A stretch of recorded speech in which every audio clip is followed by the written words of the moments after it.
Hi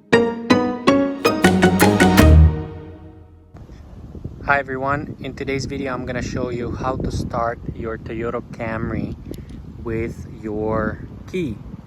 So you're going to press the lock button 2 times, and on the third one you're going to hold it. So 1, 2, and the third one you're going to hold it.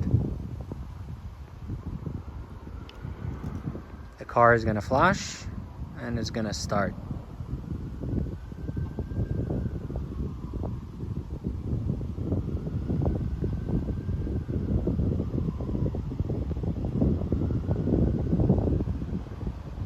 Now when you get into the vehicle, you still need to press the brake pedal and push the power switch to start the car.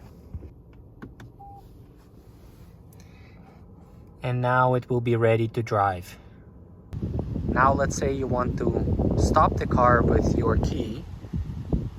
You're gonna simply hold the lock button